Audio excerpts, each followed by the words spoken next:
You know how we do. I jump in it. Jump in it. We jump in it. Just jump right in it. Oh, did you see? Are we recording? We are recording. Okay, that's cool. But I told you to record, and already you're gonna mess up your editing by going on sidetrack. Did you see Danny Brown's new video? I have not seen Danny Brown's new video. Oh, it's great. It's Should we? for Ain't It Funny? Okay. And I guess, you know what? I guess you're on a good idea there right now. That I guess after we're done this, we can watch it. I think we should put together our reviews of this 60-minute segment, followed by a review of Danny Brown's new video, just to show our versatility. You know, there's actually some tie-ins there. I think the video is about mental illness and people laughing about it and being entertained by it instead of actually addressing the issue that's interesting. That's at heart. So yeah, it's more of a focusing on the symptoms of a thing than focusing on its actual causation, which is imagine that what we're rooted in constantly here. So on April 1st, thinking it might have been a April Fool's joke or something, the cruelest one ever, 60 Minutes put out a tweet where they said that they were releasing an interview on April the 2nd that the police officer who killed an unarmed black man is facing trial. But first, she'll tell her story on 60 Minutes Sunday. And immediately, my response, which other people did recognize as well, is that we have someone's child being murdered on camera for a trial that has not taken place yet. And we're going to give the suspected killer, we're not a suspected killer. We have videotape. The killer.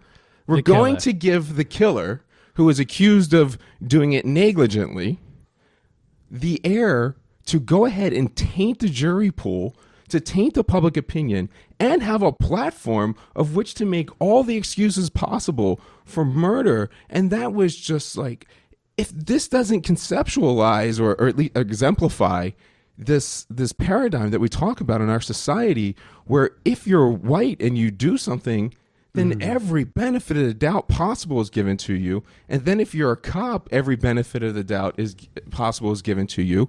And this is the exemplification of it, where I'm sure that they're going to go in there and say that they did these for the right reasons, that there was no other choice, that there was no racism involved here. But yet there's just no way you cannot put this as an example of everything that's absolutely wrong with race and policing in this country. So right before we jump into this, explain a little bit about the case that we're talking about. So this case is the killing of Terrence Crutcher. And I don't want to get into too many of the details. I don't know all the nuances of the case. So what we decided to do, I wasn't going to watch the 60-minute special. I thought that was like not to give them any attention, and I really wanted the public to push enough that they would cancel the show and not air it. I think this is immoral from its surface. So I'm saying this, and we're going to watch it live and see if I change my mind while I watch it. But I can't imagine that we will as we go ahead here and start to watch it live. And if the audience should go along with us if they want to and pull up the 60-minute special, which is titled "Shots Fired" and is hosted by Peter Marino. Peter Marino. Is that his name? I assume Dan Marino's cousin. And of course, they have a black man. Of course. I mean, it's all the stereotypes put together in one, while they're going to say that these stereotypes and these issues do not exist, why they exemplify them. Yeah, I mean, the most striking thing is the splash screen for the video is this black journalist speaking to this white woman who is the police officer. And it already sort of feels like an attempt at justification. I'm really going to be surprised by what, or maybe we're not going to be surprised. I can't get over, like they're already saying in the media about how unbelievable this is, how unique it is. Look at this first look. This is the, accused killer cop is going to get their voice heard on TV. Tune in now. Well, yeah, this doesn't happen because it's immoral and it's corrupting the jury pool on purpose.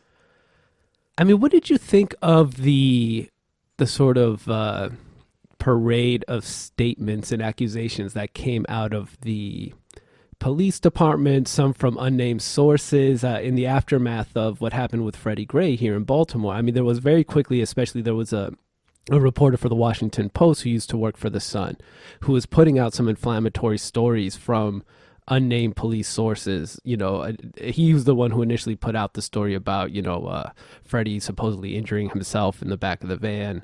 And these claims of this nature, a lot of them came out of this. And there was this sort of trickle of statements, unnamed sources in the police department, or same as from the FOP, that essentially seemed to try to do the same thing, shape the narrative before we could even complete an initial investigation and determine whether there were charges. I don't know if there's been a bigger case than the one with Freddie Gray's being killed, because my immediate thought there was that the knee was dropped on the back of Freddie Gray's neck, causing his injury at the point of arrest. Well, the entire narrative of the truck being the point of incident there doesn't line up with the evidence of the case, but it all came from this entire narrative that was brought out in media. This isn't a narrative that's an investigatory conclusion other than the ME, but the ME had already been tainted by the idea that he was in the back of the truck. And this is what we're going to have. Are we going to have that here, where we're already tainted by what the officer says? So, I mean, I don't know. I guess we just have to go in. Let's find out and watch this and see what happens with it. All right, we're at the 24-second mark, about to hit play. For anyone who wants to follow along. I should go all the way back. I should be more proper. We'll go all the way to the 0 mark. We're going to go to the 0 mark. We'll probably have to cut this up, won't we? Maybe. It's going to be 43 minutes. We can't watch 43 minutes. Oh, yeah, that's long. Yeah. So we can watch the first 20 minutes. We'll cut it up. I don't know. How about we just argue about it? We can do that too. All right. So all right. First statement. Get 18. Okay, so we press pause at 41 seconds because we already have the claim. And probably what is a preview. She's not even going to get there yet, but it already has to be stopped saying there are things that I agree with her and disagree with her on, that she's saying this incident has no racism involved. She said race was not a factor in this incident. Which is clearly, I can already tell, not the case. Her defense was that she went deaf, or that she had partial hearing paralysis at the moment, which I guess she'll get into. But the reason that she would have had that was because she was in such fear. And if she was in such fear, well, we already know scientifically you're going to be in more fear of a black man. But the only reason she can possibly be panicking in this situation, when we all watch this video for a man that's walking away to a vehicle that is secured, it has to be fear, and it has to be race playing a part in elevating that fear. But the thing is when she says she's not racist, we've discussed this before. I can believe that. Yeah, it's a moot point whether she's racist or not. It's whether these actions are, unless it's premeditated, and no one's going to, I hope, go to the point where this is a premeditated issue. But when she thinks that, she says, well, I'm not racist. Yeah, you don't have to be racist to have all these things enter your mind to put you in a state of such fear that you go deaf. And I'm sure a lot of people were going to think that she didn't actually go deaf. I'm not willing to discount that, because race is a factor, and she's so afraid of the big black man and the little white girl, which has been a trope of our society since black people have been on this country, that the black man was going to rape your little white daughter and do something to her. We still see that now, and it's an incredibly rare thing to occur, period. Yeah. All right, so I guess we continue. What is this? I think we're watching the full episode, not just the segment. Yeah, it is. But I don't want to miss this now. You're just going to have to cut this out. Yeah, we're good. Oh, so this is Peter Marino, isn't it? Not the guy that was hosting. Not the guy who's hosting. Okay. Bill Whitaker, is that the journalist? I guess so. No, we can't fast forward commercials. No. Damn commercials. Life in 2017. But, this humanization, like the whole effort is this humanization of a killer that they would never do in the other way. Like, what is the story that humanizes The guy that killed the officers, the vet that killed the officers in Houston. Like, No, that's right. What was well, that wasn't Houston, but where was that? Dallas? Dallas. Yeah, I mean, there's no question we wouldn't be watching this, but for the fact that the shooter in this instance was a cop. Not even a cop, a white one. I mean, because think about it, the shooter in that Dallas is a true. vet with PTSD who I'm sure has an empathetic story. But we're not going to hear that story because race isn't a factor. Yeah. I mean, I would say that there's probably a qualitative difference between a mass shooting event and a single sort of on-the-job shooting incident like this in terms of how the media might treat an issue, especially nowadays with like once you can attach the terrorism label to something. But there is still some sensitivity around the whole mass shooting thing. But I was going to say, do we remember the Boston Bombers pictures on how cute and nice they were, and then we had the pictures of Claybold. These are all terrorist acts at the same level. Yeah, and yeah. even then, with the race is clearly presented entirely different. But they weren't necessarily given a platform like 60 Minutes prior to. Yeah, well, I mean, this is madness. I mean, I think what this is definitely most reflective of is exactly what you've said, which is that this is a direct consequence of our sort of hagiography about police officers. This is the host, and it wasn't the other guy that I said at the beginning, Lawrence Whitaker. I think it's who this is. Yes, Mr. Whitaker. So, I'm not sure about the first name. We got into this issue a little bit on a TYT episode when I'm talking about how they change the narrative. Even the media, the way they code the words, really sets the tone for everything that's going on. And he's just saying right now that police issues have embattled this country since Ferguson. And that's wow. I Yeah, mean, we right. couldn't be more wrong. They've bothered this country since the early 1800s. And it's just, but when you say that, that's the line of that fake news that we keep hearing about that gives these Trump supporters or the right wing credence against left-wing positions, because the left-wing presenters of positions are using the exact same type of stuff that's driving me crazy. Like, it's clearly not the case that this has been embroiling since Ferguson. Yeah, but this is also where like the narrative of fake news, which, let's be honest, gets used both by the far left and the far right. Totally. I think this is an instance where we have to be wary of not calling something fake because we consider it incomplete or because we don't feel like it validates our conclusion on the issue. Because I think once the requirement is that you essentially agree with me or you're not telling the truth, then we're kind of putting ourselves in the position of ultimate adjudicator of what truth is and isn't. And for any sort of finite human being limited by our experiences, as we are inevitably, I do think that's dangerous. But at the same time, we have to acknowledge the way media is limited by that same finiteness. So it doesn't have to necessarily be fake news, but at the same time, we can't sort of look at media and say, they're the experts or they have the whole story. They have the story based on who they've spoken to. And I suspect based on what we see in this segment, we will see why they crafted the structure of their narrative the way that they did based on which voices were most featured. Yeah, and that makes sense to me. And when we talk about people being bigoted, that's a difference of opinion. And so I think we really continue to confuse opinion arguments with fact arguments. And so when I refuse to adapt to someone else's position, which happens often with me, it's because we're not dealing with an issue of opinion. Yeah. We'll be dealing with issues of facts, and I have to be like, no, this isn't a thing for sides. There are no sides in factual issues. They are facts or non-facts. And so I can't hear your opinion on whether police killing black men in this manner is disproportionate. Sure, yeah, exactly. It's not a question. We know it's disproportionate. All right, so we're going to continue on. Yeah, he just mentioned that it's rare. We're not getting anywhere in this video. It's going to take an hour to watch it. But he just mentioned that it's rare.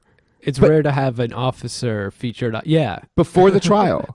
And again, why? We just addressed this. Because it's immoral. And what kind of culpability do they have for intentionally putting a story out into the public which hasn't been adjudicated? See, I'm going to challenge you on this. That's cool, please. Not because I don't agree with your statement, but because I wonder whether we're thinking about the morality of the individual versus the morality of the media institution. But they're going to pay her, so it's the media institution that I'm talking about. I'm not necessarily blaming her in this position. If you're the suspect on an upcoming trial and a national platform is willing to give you a voice that can craft a narrative, you're a fool if you don't take it. But this is where I think we also have to acknowledge, and it's important for us who rely on institutions like 60 Minutes for our information. Yes, they are journalists and they are journalistic institutions, but they're ultimately structured as a business. And so part of what obviously motivates this is the potential ratings bonanza on a Sunday. And 60 Minutes is itself probably a subsidiary owned by a larger corporation. And so at the end of the day, as much as their job is to do journalism, if they don't turn a profit or can at least keep the operating costs going, there is no 60 Minutes whatsoever. So the morality of media has to, I think, be, or our perception of the morality of what media is doing has to be filtered in terms of both of those understanding. Your sort of individual or personal morality, whatever that may be, and how you understand how that should inform the ethic of media, but also the awareness that media in cases like this are ultimately out to make a profit. I will give you that on the internet, but on our public airwaves, I don't know if I can go there, because we've already corrupted that system to allow the public airwaves to make a profit, but we are supposed to have the ultimate say.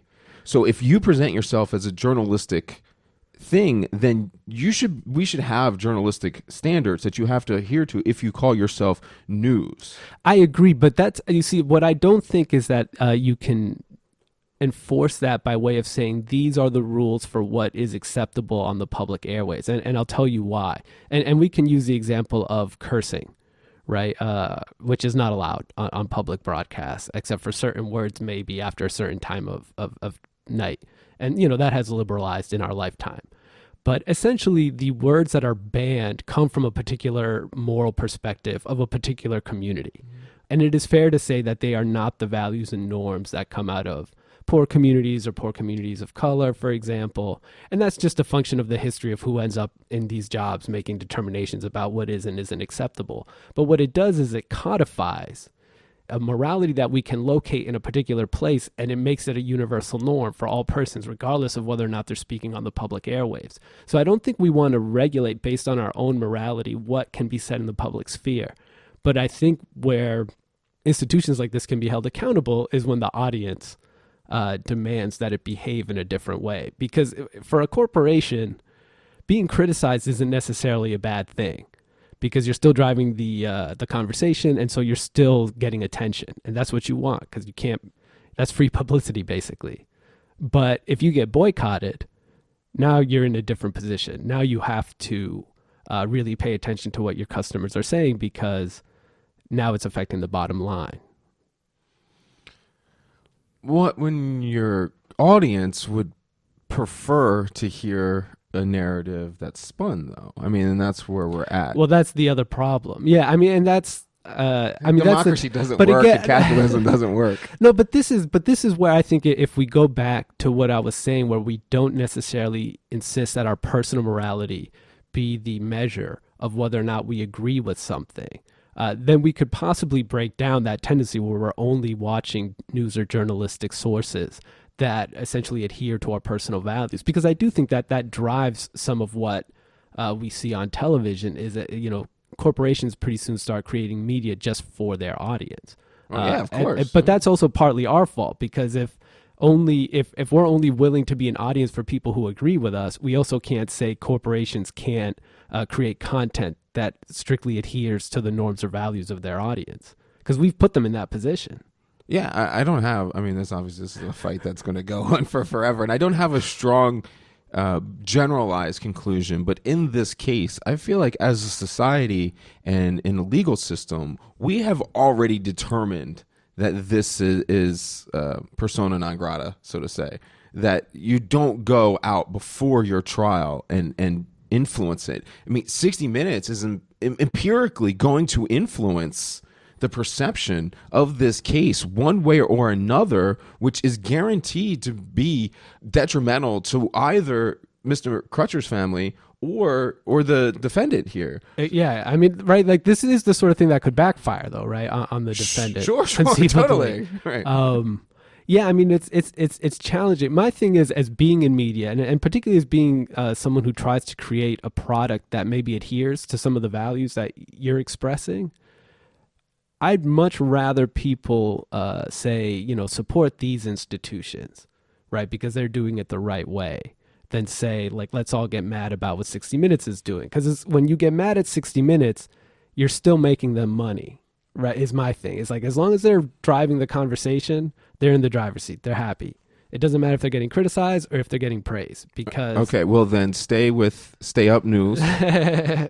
And for things you want to watch, stay with the Young Turks, TYT. Exactly, you know. And I'll throw it, the TYT network / join. All the ones that, you know, I mean, I just try to encourage people, like, it's fine to, I mean, we do have to be vocal about things we disagree with. There's no question. But we also have to, I think strategically about how we not simply reform media institutions that aren't doing what we think we should do, but how do we support media institutions that we say are. Yeah, totally. I mean, I agree with that completely. So I think TYT is leading kind of on that on a national stage. So I would encourage people to go that way. And we're going to continue the video because we're only 2 minutes and 24 seconds in it, which should be incredibly predictable for the two of us that are supposed to have a mission of keeping our podcasts under 20 minutes. I'm stopping this thing already, and we're seconds into it, because he just said that every officer would do the same. Is her position. I'm telling you right now, I would not do that. I'm promising you 100%. I've been in situations way more hairy than this one, and I'd never thought of pulling the trigger in such a case. So let's see her explanation and then address that question. So we're watching the video right now. Would you follow behind that closely a suspect? Well, I wouldn't have my gun out. So I wouldn't. I mean, it's hard to say that I would be that close behind him because I don't see there's zero threat. So like I could certainly be walking next to him. You know, like nothing has happened. Yeah. When they are arriving at this scene, his hands are up and he's walking away. And then look how they're responding with lights and sirens. This is a broken down vehicle. Okay, I got to stop it there because there the interviewer says it appears he has his hands in the air. Yeah, his hands are fucking in the air. It's on we have videotape. An objective record of his hands being in the air. And this is where, this is where my issue about the difference between fact and truth and our inability to distinguish between those. Because when we can't distinguish between those, we have to say things like, it appears his hands are in the air. No. It's a fact that his hands were in the air. It's not a question of truth, in which case you might have to say something like, it appears, right? Because if truth is perspectival, then there might be differences of perspective that play a role in how we determine that.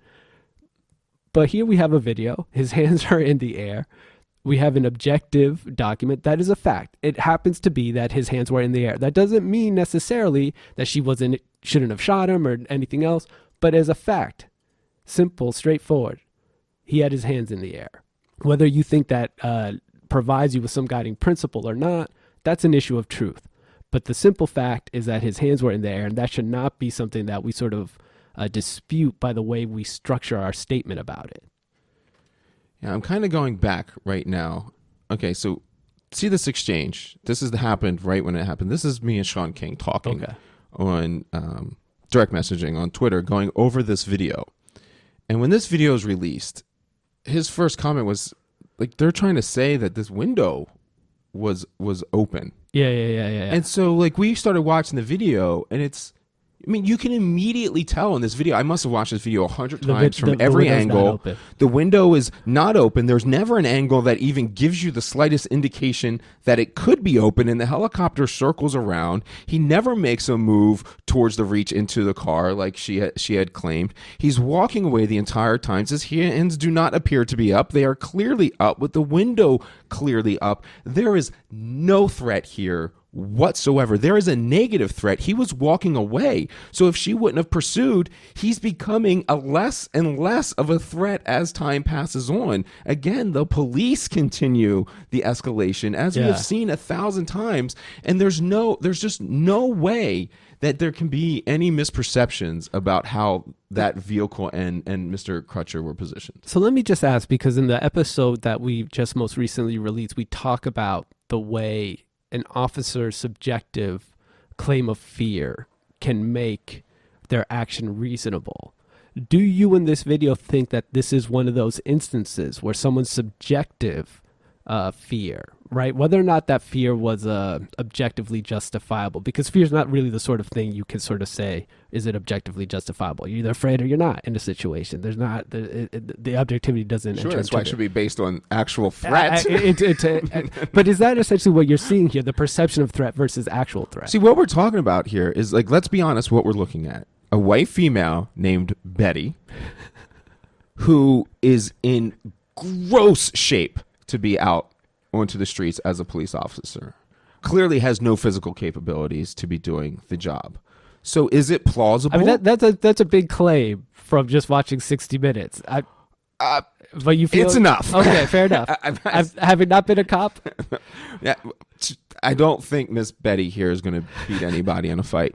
So with that, she busts cats, son. Maybe that's apparently what happens.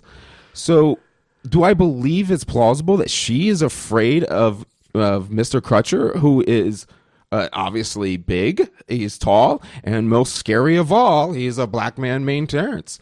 So, like, yeah, she can be fearful, and she can have that fear rooting in her. This is why it's so bad that we codified this.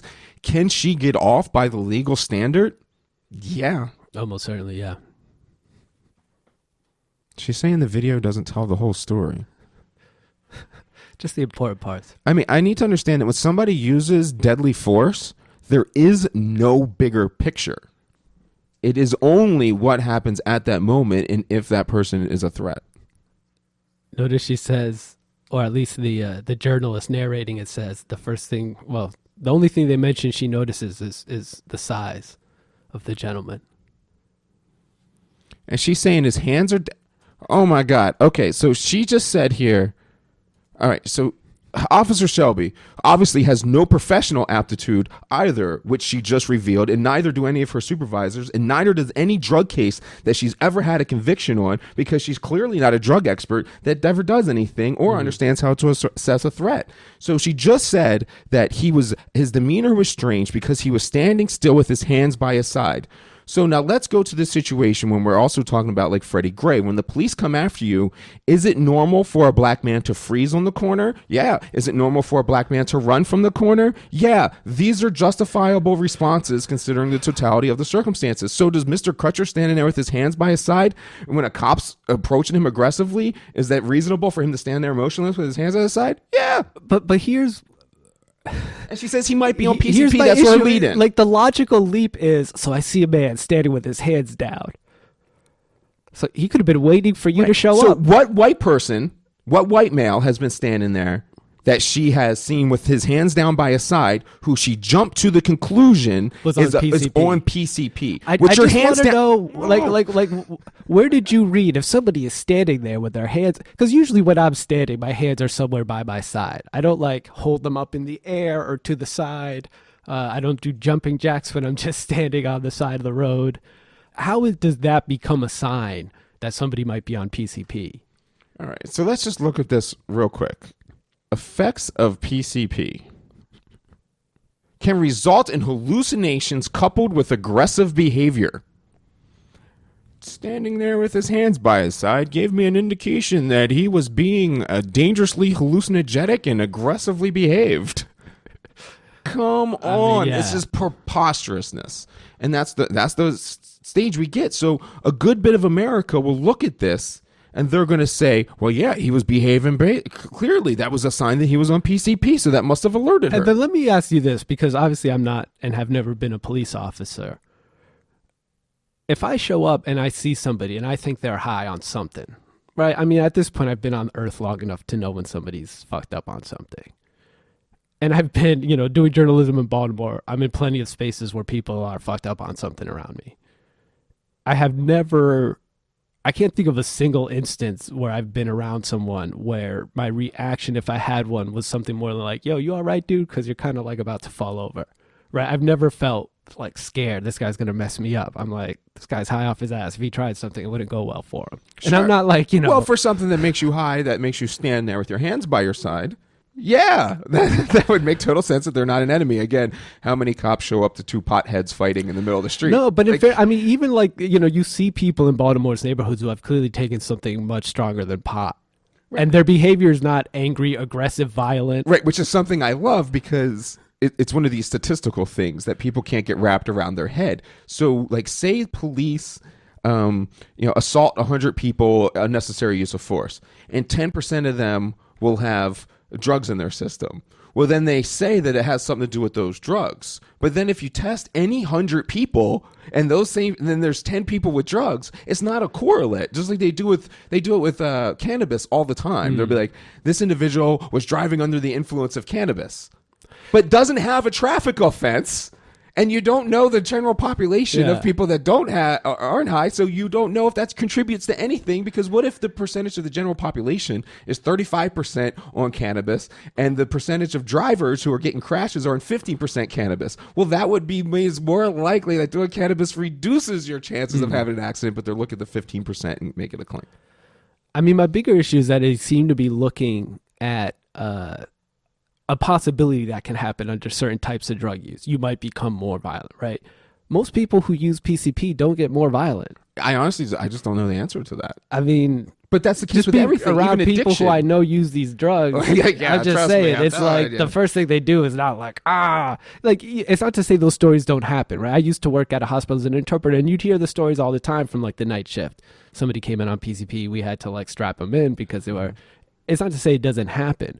But it's a good example of when you take something that could happen and you make it the rule for how you will act in the situation. And it's kind of like that fear thing. Get yourself home at the end of the shift. This could happen if you suspect someone is on PCP, so just put them down. Even though more than likely, if they are on PCP, they're just going to be really high and. Yeah, like, so you just kind of, God, you always get me on these sidetracks. But when people go in and they're strapping them down, and they're on PCP, it's another example. Well, we don't know that what if 5% of the population at that point in time is having a mental episode like that? What's that that one where you just kind of lose it? I forget what that's called. Excited delirium. Okay. Which hasn't been nailed down, but I've seen people in that condition and there's something going on there.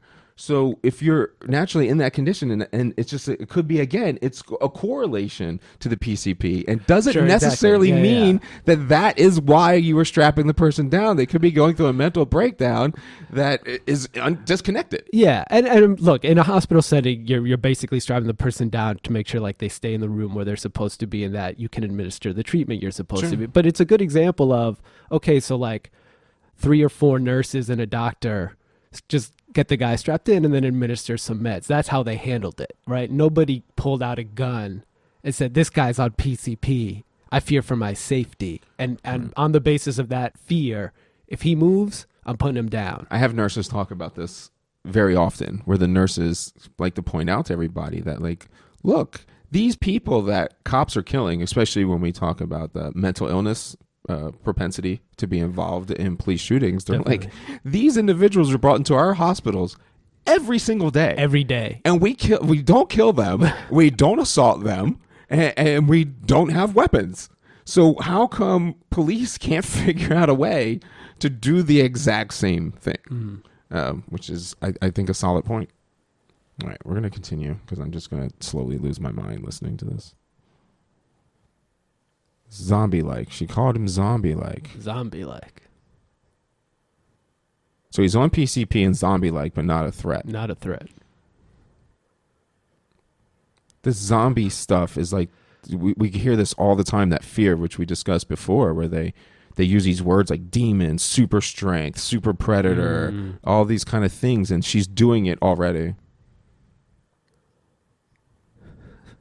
Tulsa, Oklahoma. All right, Whoa, so wait. she's saying she works in a high crime area, and when she gets to the vehicle for a call for a vehicle pulled over, that she notices the host says, and the vehicle, the engine, and she notices the engine was still running. The engine was still running. And now she's saying she doesn't have. She works in a high crime area, Tulsa, Oklahoma. High crime area. The highest crime. So we'll move on from that point because that's another objective thing there. So, and then she says that, what was the next thing she said? I don't remember.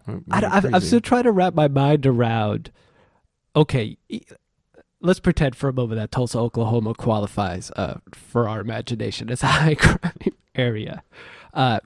You're not like in the middle of the city. You're on like the side of what appears to be like a highway. Yeah, it's just a regular old looking road. Yeah, so it's not like you're in the middle of the hood and, you're like, oh, man. There's a car pulled over, which is a quite frequent occurrence on roadways. And the car and the engine is still on, which, when people pull over, they don't always turn their car off. I'm still trying to get from how does this situation speak danger? Even if the guy's like high, I'd rather he pull over when he's high than be driving the car when he like. I'm still not in a realm where I'm like, wondering this is a dangerous situation. Yeah, I'm wondering where she could possibly go with this. She's saying she isn't thinking that this is just a car on the side of the road. Well, what could it possibly? What is your other? But what is the other evidence? What's the other evidence that there's something else going on? So you've got a car. You're in Tulsa, Oklahoma, the high crime, roadways of Tulsa, Oklahoma. I mean, what are the facts that suggest to you this is dangerous at any point? And let me ask you as an officer, because I already know this is probably what she's going to say. If somebody is not obeying your commands, you're giving them commands. To your mind, does that say this person is dangerous? No, I mean, you want to know what's going on there. You kind of like, I've been in that situation and I kind of look at the other cops or I look at citizens around like, is it me or is this, like, yeah. I'm saying words, right? Like, I don't understand what's happening here. Can anyone else tell me what's happening here? And you just kind of continue to evaluate the situation. But I mean, the cops that get defensive, that's because I think they know that they've been in these situations and they would just walk with the person and not do anything, but they have that fear the whole time. So they feel like if it went bad, then you still have to hold on that potential of that situation being so fearful. But none of those situations are actually that. I mean, look, I've been assaulted. I had a female why do I say that word? A woman, lady, who was overdosing on heroin, and I got the medics there and gave her Narcan, and when she came out she realized what I had done and got mad and started like fighting me and messed up my uniform, ripped off my badge, destroyed my radio, but not once did I do anything.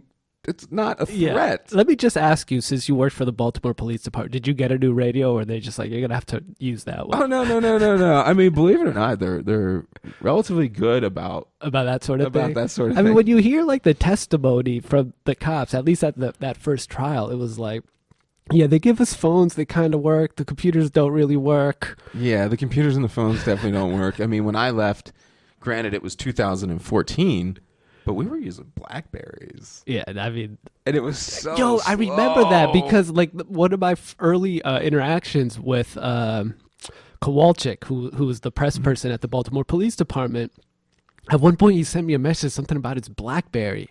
And this is, I started writing in 2014, and my first thought was like, wait a minute. You're using a fucking Blackberry? Are you out of your mind? Not even the touch. The one with the... with the keyboard, with the physical keyboard. Like, I knew. I was like, yo, they made this contract like 10, 15 years ago, and nobody has mentioned to them like, hey, this is actually like a terrible, useless technology. It was on 3G network. Oh. So we were waiting for a photo to download. But anyway, that's another sidetrack. You and you're sidetracking me. How can she say she notices the windows are down? I guess we didn't. She just says that she notices the windows were down. And I'm telling you, everybody look at the video. The windows are clearly up, and in the most harsh way to explain it so you can see it yourself is when she shoots him, the blood splashes on the window. The one she did just say she was on the... Did she say she was on the driver's side? She said driver's side. Driver's side. No, you're right. Yeah, the windows were clearly not down. The next thing she says is she looks into the vehicle and she doesn't see any weapons because she wasn't looking for any. Why would she assume that there was someone in there that was hurt?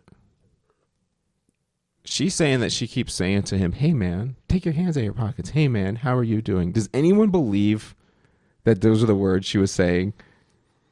I mean, I'm sure she was being excited and being like, sir, hands out of your pants, or yelling something else. There was no way. She was like, hey, man, take your hands out of your pockets, shouldn't bro. Her dash cam footage tell us whether or not she was going, hey, man? Oh, good point. Let's see if that happens.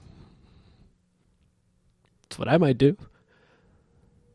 So she tells him to take his hands out of his pockets, and he puts his hands in the air. I thought he was non-compliant.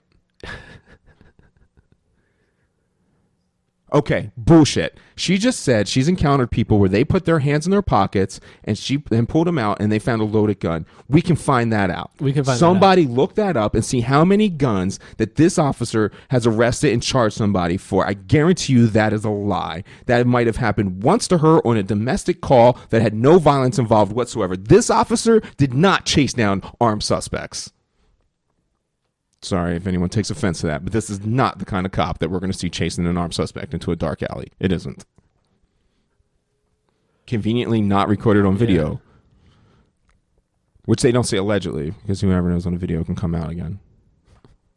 So they just said people on PCP can turn violent, which is true. People not on PCP can turn violent. People on marijuana can turn violent. People on anything can turn violent. People on nothing can turn violent.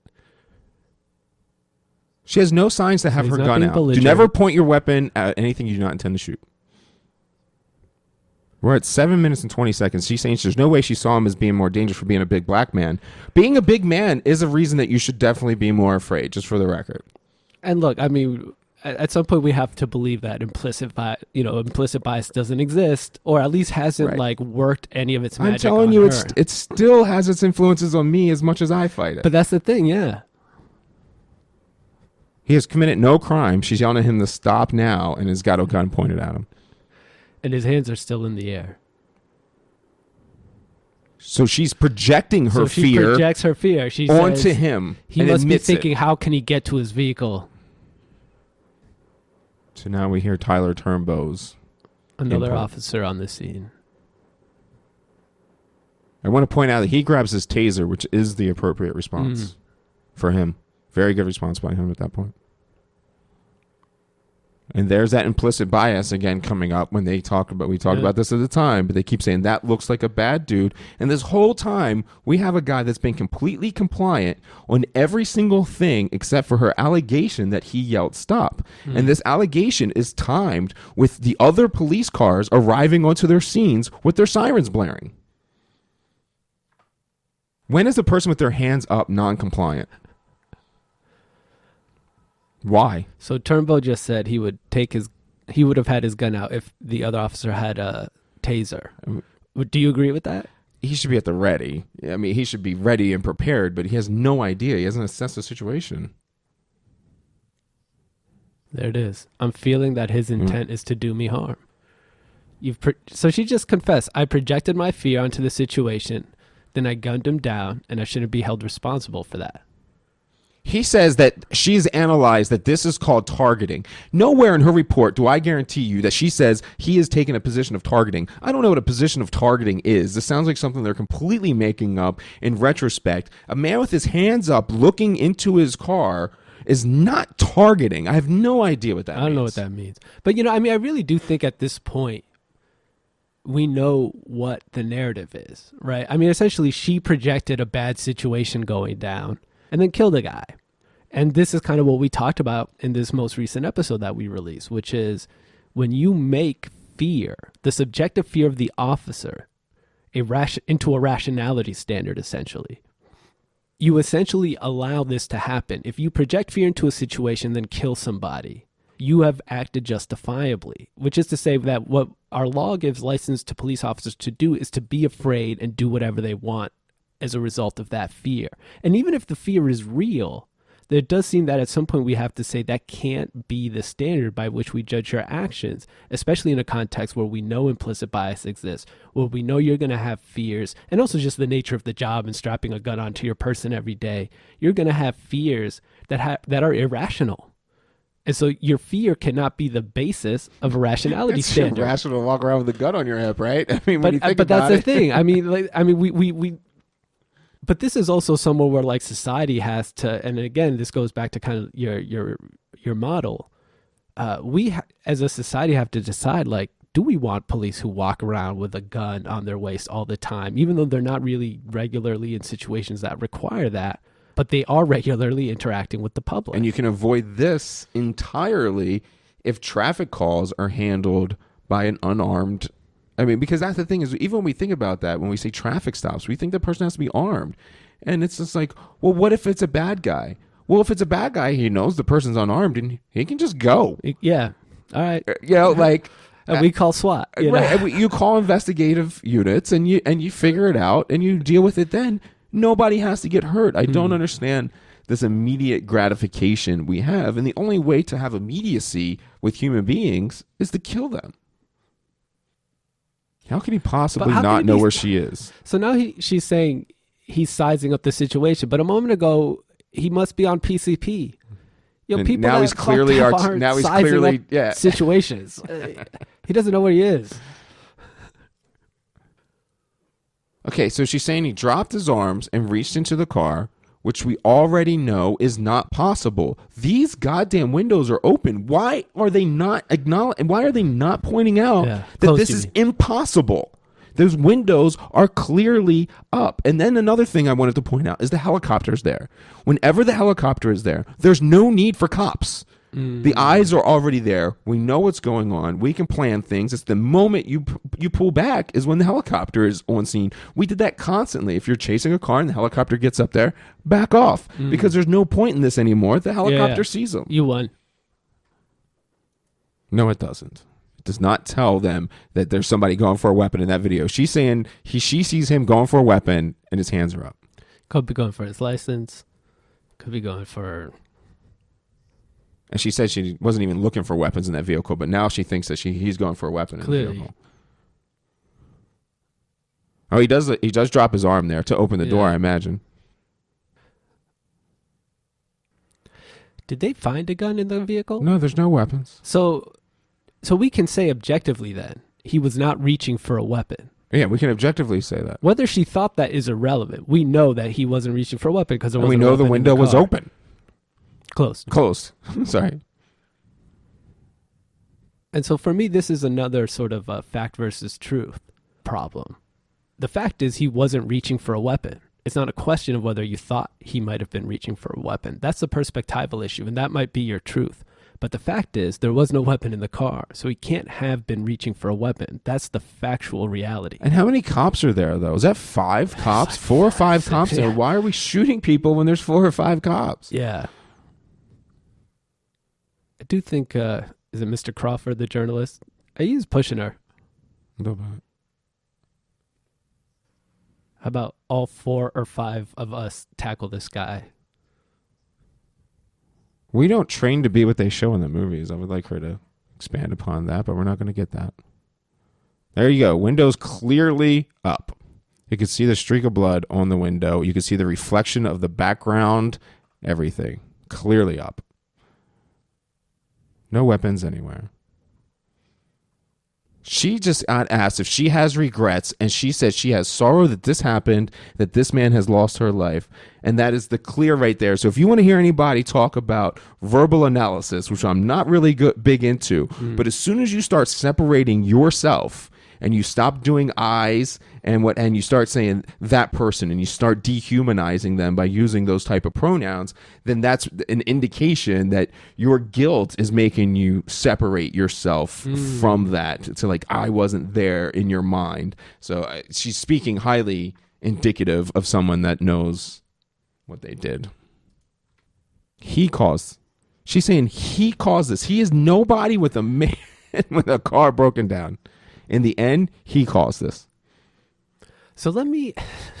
How do we absorb this? Yeah. I mean, if to me, the problem with this narrative is that there's essentially no situation where a cop can be held responsible. If that logic holds, then anytime somebody dies in a police interaction, it will inevitably have been their fault, because we could certainly look at the video and say, if she said stop, if he had stopped, maybe this doesn't happen, right? That doesn't justify a shooting, right? If I tell somebody to stop and they're like, fuck you, who are you? I mean, they're right, but I also don't get to shoot them.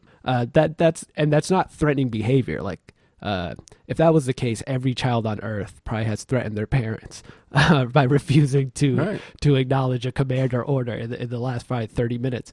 But at some point, if the standard is that if this person had just complied with every single possible demand I made, then they'd still be alive, then a cop can just never be held responsible, right? Like, especially because as citizens, we're not trained. Unlike cops who are trained to do these stops, we are not trained to go through one of these stops, right? No, we don't take a class in high school or college or anywhere else and say, you know, when a cop pulls you over, this is what you do, and you make sure you do this, X, Y, Z.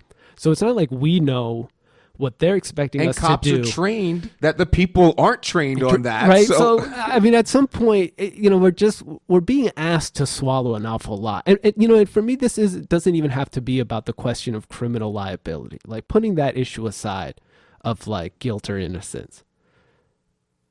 If the cop can't be responsible, then you can't even intervene from a policy standpoint to make sure something like this happens again, because it's not our problem.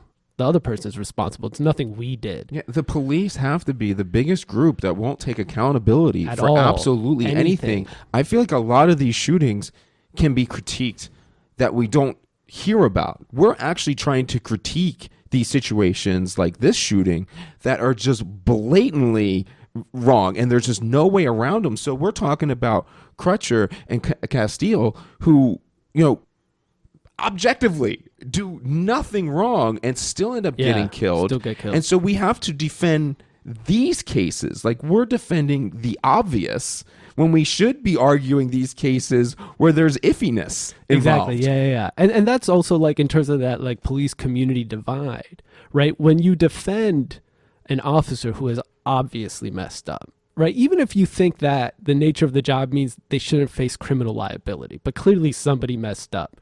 If you defend that situation, they're not going to give you the benefit of the doubt in those iffy situations, because you make every situation into an iffy situation, right? Well, I even tell you, I think there's a rational argument that you don't lock these cops up, because punishment and incarceration is supposed to be about making sure they can never do that crime again. And if you did your crime because you were tasked with this responsibility, and we take that responsibility from you, that's true. There's a philosophical argument that you wouldn't do that. So I'm even like, I'll be like, there's a compromise, fine. Like, if you do something like this, do you like get community service, or you have to make amends in some way that I don't know about, but you at least, for God's sake, can't be a cop anymore.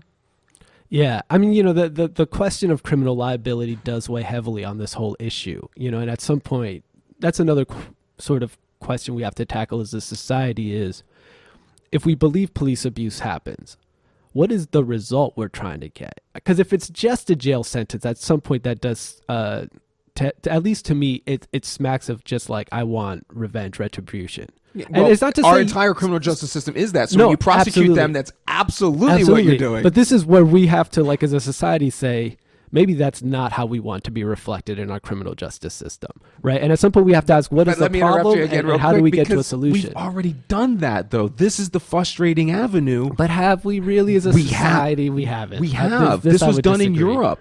No. But we're talking about America. No, America has it. But that's it's so striking and so frustrating. Is even now I hear, you know, my friend Neil Franklin always goes back and he's like, Peelian principles from England, and I'm like, yeah, Peelian principles are decent, but we can go back further than that. In the 1700s, Cesar Beccaria, who I always go back to, he said all of these things. Italy was well recognizing that you can't treat people like this, that our criminal justice system has to be focused on rehabilitation. Like, this is information we've known for hundreds of years. Yeah. No, look, I mean, the simple truth is, in America, what operates to make certain types of reforms rather impossible is our historical commitment to Christian metaphysics. And so that entire sort of like retributive nature of our criminal justice system, and even that retributive nature of our idea of justice. Justice is you get payback for what you did, comes out of our religious inheritance. And so we can't think about an idea like justice without tying it to anger and violence, right? Because that's our Old Testament God. And so at some point as a country, we need to decide, like, is the point to punish people when bad things happen, or is the point to, like, make sure these things happen as few times as they possibly can, right? We might not be able to eliminate these instances, but we have to decide what the goal is. Right, and it's supposed to totally be rehabilitation. I mean, we call it correctional facilities. That means to correct the situation, to bring it back to the place where we want things to be. And so what we're saying is we want things to be that people are punished and treated like animals in cages. But we call them, but that's the thing. I mean, there's the classical idea of the penitentiary, the place you go to show penitence. Mm-hmm. And so there's still sort of built into the idea that it's the person who broke the law who has to sort of come back to God or come back to the social order. I totally agree with you. And it's incredibly frustrating on how we get past that idea. Like, if you're the victim, but we have to at some point acknowledge that, like, we're basing criminal justice on vengeance. But also on ideas that we don't even necessarily subscribe to anymore. These are hundreds, if not thousands of years older. We don't subscribe to the vengeance. That's what I'm saying. Like, we don't subscribe to it, but it's still operating, right, in our discourse. And until we're, like, ready to look the problem in the eye and say, oh, like, I don't want retribution because, like, it's a natural thing. I'm conditioned to want it. And it's okay for you as the victim or the victim's family to want retribution. I agree. It's not okay to codify it. To codify it. You don't, like, go, like, who's the angriest person in this situation? Let's make sure we make their perspective the codified law. Right. That's the least perspective that's not helpful. Sure. All right, let's finish this. And they have Terrence Crutcher's sister on, who's saying all the obvious things. She just said, my brother's dead because she didn't pause. Which is what we talked about, is that's the thing, is the hero is supposed to be the one that pauses. Stops and thinks. And we've made it that the hero is the one that pulls the trigger right away. Acts unthinkingly. And we still call her officer. See how that is? Whoa. So that's another good indicator we've talked about. She just said, if I waited to find out whether he had a gun or not, I would be dead. She's clearly placing her life above that of the citizens she is supposed to be serving. Yeah. And she's doing that as a guardian, which I find problematic, right? Like, I don't think you can say, I'm here to protect everyone, but I'm going to be the most cowardly one in this situation. Whoever moves first gets a bullet, right? Like, that's just jarring for someone to say, like, I'm the guardian, but I'm not here to sacrifice my life for you. I'm here to make sure I go home. Yeah, I mean, I don't understand how this can be what we think of as people we look up to. Like, this is the culture that we've arrived at in policing that you just cannot defend. As any human being, you can't defend that a cop says says he was a threat, but she shot him because if she waited to see if he actually was a threat, then she would take personal risk. So, I mean, this is like listening to Trump talk. It's all over the place with denials, despite the fact that it's fucking on camera. Yeah, and let's face it, the reason we have police is because we don't want we don't want standard citizens, regular citizens taking that type of risk. You are in a profession where we have asked you to take risk, and we acknowledge that. But that means you can't go into a situation afraid and say, like, my goal is to be the last person standing.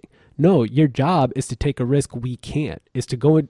And if you've signed up for this, you weren't, like, conscripted into this job. You signed up for this job. And, frankly, there's not a lot of jobs where you can get the perks that you can with a high school degree. I don't think there's any. Exactly. And so, this idea that then, like, they should just be completely committed to self-preservation.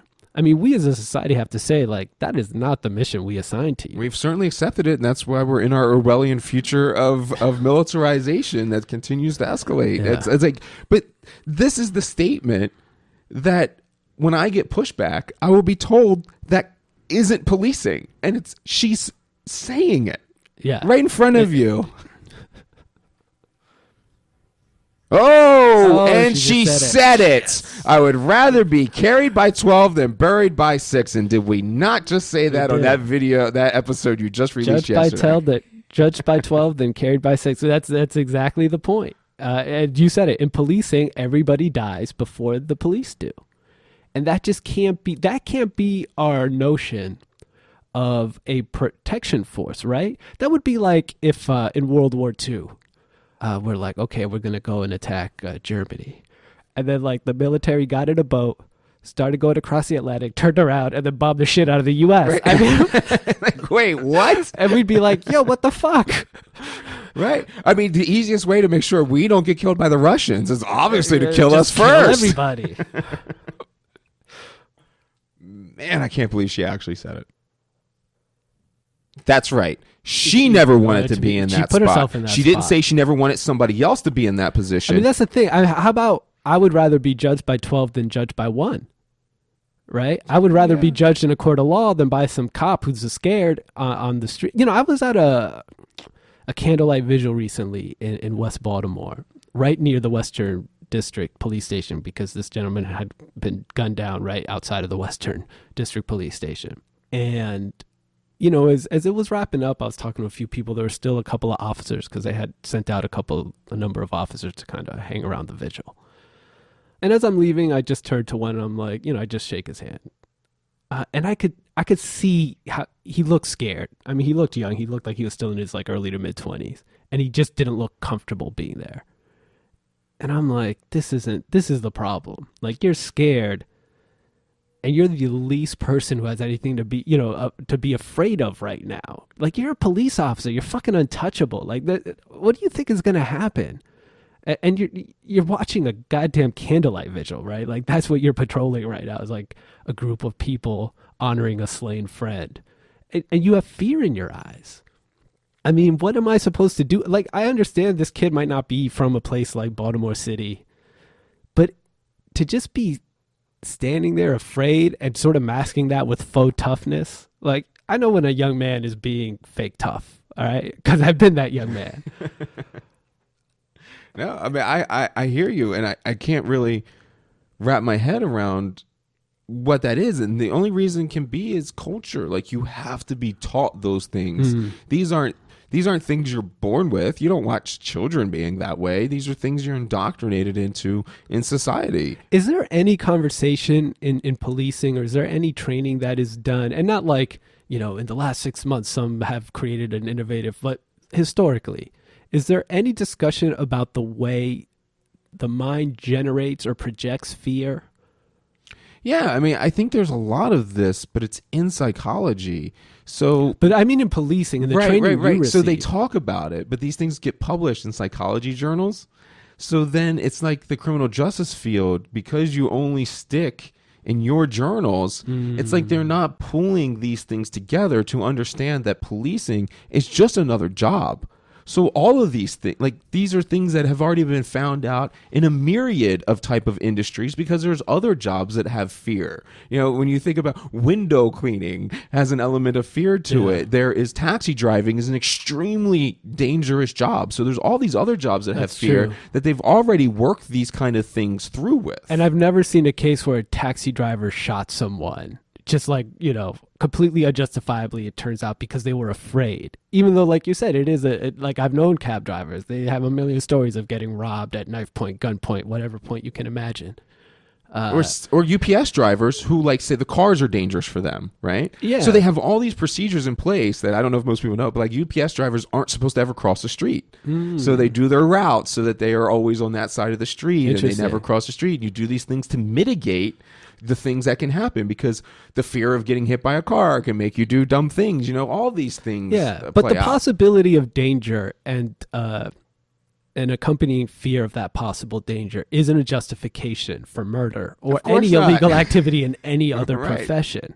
And at some point, we just have to ask, like, is it enough for just because you can imagine this could go bad? Like, any situation could go bad. That can't be enough to justify your taking of a human life, especially when your only job is to guard human life. To protect and serve the public is the way it's supposed to be. Not protect and serve you or the oligarchy or your boss. It's to protect and serve the public. That's why it's on the car. And you made this point a while back, and I always thought, like, imagine we told our fire department, just make sure you get home at the end of the night. Like, that's not going to go Sit there well. and watch it burn. Be like, oh, I can't put myself in danger. Yeah, and then I can't help these other houses if I get hurt. Don't make sure you go home and don't take any risk. And more so, you'll be promoted based upon how many fires there are that you respond to. That's right. Yeah. Yeah. Come on. His actions dictated my actions, she says. All the blame's Clearly on not him. true. And now she's only crying when she realizes that she's to blame. There's tears shed after she says I for the first time. And she says, I never wanted to kill anybody. Well, don't kill anybody. Why do this? See, again, he says these things. He says, but many in the Tulsa black community. Why are we limiting for the Tulsa black community to be the one that has a problem with this? Anybody with a goddamn set of eyes or ears should have a problem with this, and he still allows it to be marginalized. And this is a problem of where, right? Most persons in media are just trained to do media. So you're not actually subject matter experts in anything. And you're certainly not subject matter experts in the way sort of language works, in the way we structure our language. But no, you should be, but that's not the training they receive. And so like he's essentially just thinking of this issue in the way that we've tended to think about it in the last few years, which is black community versus police. When there's an entire national community who is really upset, and it's not just black people. What is a black community? I'm still trying to understand what the hell my point is. is you can't demand that persons who have never thought about the way, say, arbitrary constructs get reified in language, right? A bunch of words.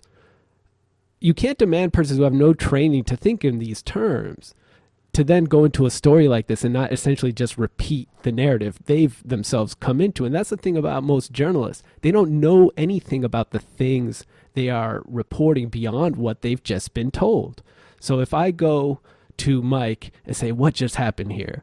And you say, man, black community's mad at cops because I just repeat that. That's what I'm going to go and repeat. And this is why the media narrative is always sort of the same. It doesn't change. And it's not because like the media is necessarily conspiratorial or on one side or the other.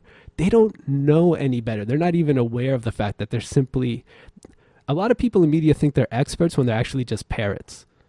And that's a dangerous thing. Yeah, it's true. I mean, I see it a lot, and I hear you, and I guess I'm boiling over with my frustration on the subject because like, I'm going to take like last night I watched, Trevor Noah show. Okay, right? Daily Show. And he interviewed Chris Hayes. Okay. And there's nothing more irritating than me than the myriad of times I watch media interview media about a subject that neither one of them knows anything about.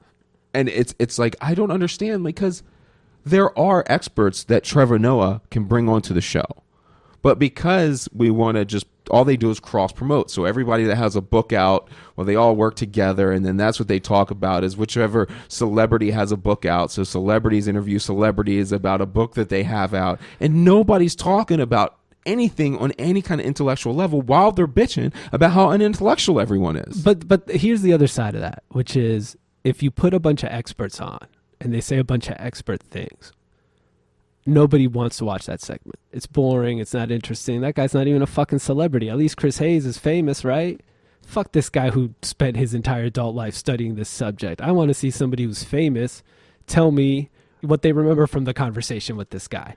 And so that's part of the problem is like we as an audience, like people say like they need to do more policy journalism. It's like I do a shit ton of policy journalism. Nobody reads it. You know who reads policy journalism? Other journalists, because they want to understand the policy they're covering.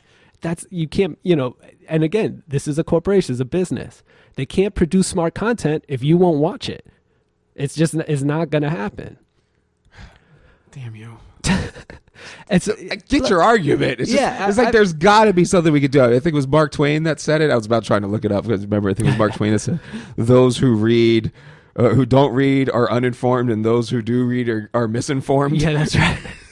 Yeah, I mean, so there is a responsibility I think we have as consumers of information, right? Like we can't demand that people do things we won't support. We can't demand that people take the perspectives of oppressed communities and centralize them in their narratives if we'll only watch shows where that doesn't happen. Yeah. Right. Like it doesn't like, and this is what drives me crazy about like the activist community in Baltimore is it's not to say none of them supported my work, but they spend a lot more time talking about media institutions that don't adhere to their values than they do about ones that do. And it's like, that's why those media institutions die or don't go anywhere.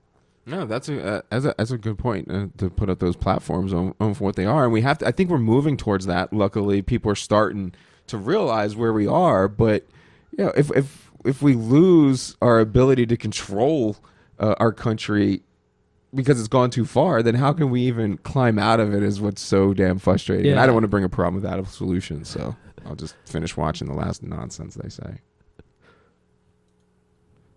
Oh, well, that was the last of their nonsense. That Or was is there it. more? I don't know. We're leaving it on for a second to see, I guess. That damn. I mean, in wrapping up, are we surprised by anything in there? I mean, and that's, I find that that's incredibly difficult as well, is that there's this idea of, did you watch it? Because before I see this, I'm going to say, oh, well, I know everything that's going to be said in this. I know every drop of bullshit. I've heard your arguments. Yeah. I don't need to listen to another thing that you have to say. And like, I want to be objective and take in all the sources of information, but this is clearly what we predicted, right? No, I mean, you knew exactly what. I mean, damn, like you predicted what she was going to say in an episode that we recorded Months ago. I mean, before this year. I mean, these are like, that episode's from like the early sessions. Like those episodes were all recorded before we released a single episode. Oh, wow. I mean, that's how far back those go. And like you essentially quoted her in the previous episode talking about this issue. It's just Without, so predictable that, I mean, I feel like that's what science is supposed to do, right? So any good science is that which can predict the future most accurately. And we can predict this future. We know exactly what's going to happen. We know what's going to happen with our police departments going on this way. We know what people that say Blue Lives Matter really are saying. We know what the system's doing. We know what it can do to Khalif Browder. We know what it can do to Terrence Crutcher. We know all of these things, and yet we'll do nothing. And I can't figure out how to move forward with that. I mean, and that's, again, I mean, that's where I think it's we as a society have to decide what we want.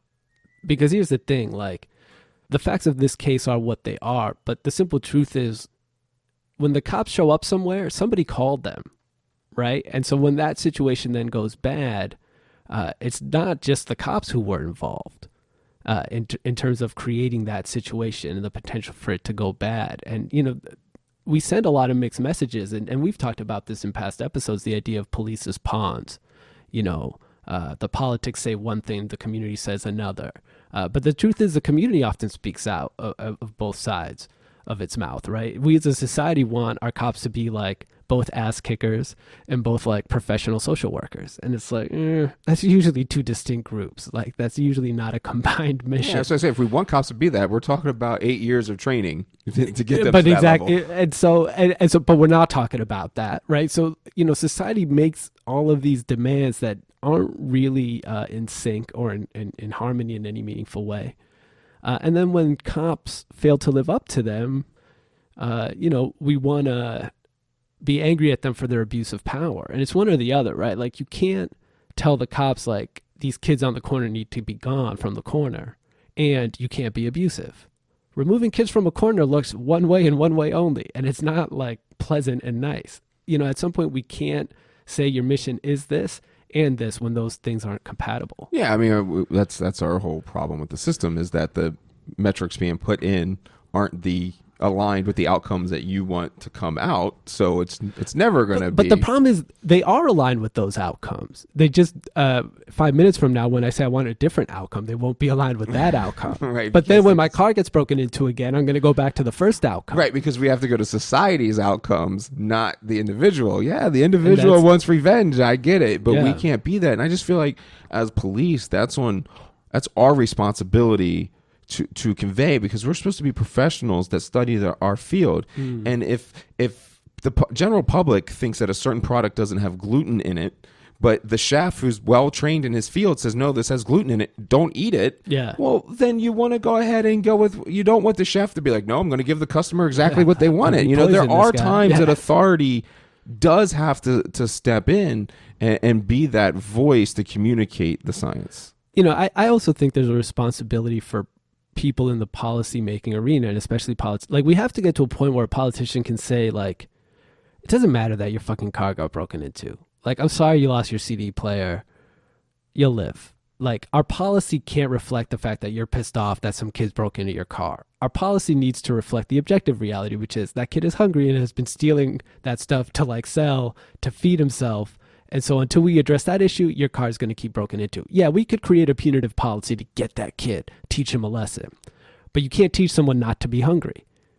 You just can't. Exactly. And you need to be the bully pulpit for that if you're supposed to be someone that understands these issues. So these chiefs should know this. But it's not just the chiefs, right? Because the chiefs are put in those positions by politicians. At some point, the politician has to be able to say, you know, sorry, Mr. So-and-so at the community meeting, I'm not going to get tough on crime because your car got broken into. Orders like that. I feel like that's the Nazi philosophy, where it's okay as long as it's legal, and if our bosses tell us this, then the responsibility is not on us, but it is on us. No, I understand your perspective as a police officer. You're taking account, you know, you're taking responsibility for what you do as an officer. I'm coming from the perspective of a citizen and saying we also have to take responsibility for our role in this, and also, you know, our civilian leadership we have to be able to hear that, like, we're not that important.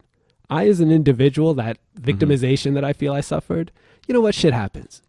We can't build an entire policy around the fact that you had a shitty day once. Even if we think what happened to you was monstrous, that can't be the standard for a policy that impacts our entire society. And if that suspect was your son, what do you want to happen to that suspect? That's how we have to look at it. There's no other choice. But I was wrong. There is more left. All right.